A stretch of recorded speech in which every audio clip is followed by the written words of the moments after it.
शुभ सकाळ मु विश्व आपनको बहुत बहुत स्वागत करुच्ची ओआर टीवी अपडेट ओडिया को वीडियो आरंभ करने पूर्व सबुदिन परी गोटे रिक्वेस्ट आम चैनल को प्रथम आसते चैनल को सब्सक्राइब करके नोटिफिकेशन को ऑल रखु सर्वप्रथम वीडियो देखापी दर्शक बंधु आपणकर क्यों राशिफल कमेंट मध्यम जनातु।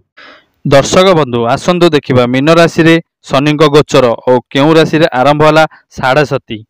दर्शक बंधु चलित वर्ष मार्च मास 29 तारिख में शनि तांको राशि परिवर्तन करिसेंति।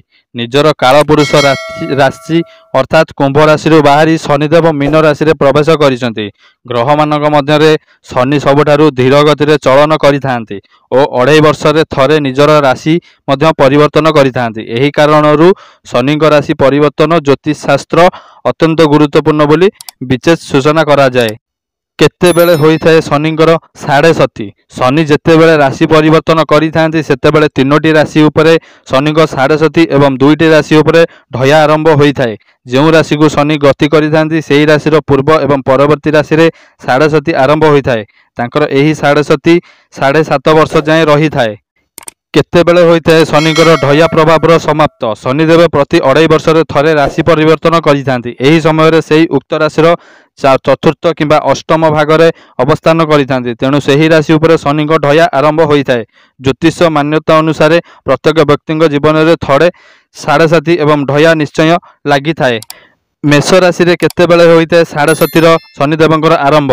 शनिदेव मीन राशि रे प्रवेश करी मात्रे मेष राशि रे 7:30 आरंभ होइथाए। मेष राशि शनिक 7:30 2032 पर्यंत रहिबो।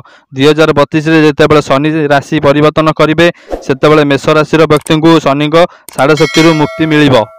सेहीपरि शनिकर 7:30 और ढया शेष हो सिंह एवं धनु राशि रे ढया आरंभ होइथाए। शनिदेव कुंभ राशि बाहरी मीन राशि रे प्रवेश करबा मात्रे सिंह एवं धनु राशि व्यक्ति उपरे ढया आरंभ हो जाइथाए। दीर्घ 2.5 वर्ष पर्यंत सिंह एवं धनुर व्यक्ति उपरे ढयार प्रभाव पड़िबो। 2.5 वर्ष पर शनि पुनर्बार चलन करिवे सेतेबेले एही दुई राशि व्यक्ति को ढयारु मुक्ति मिलिबो।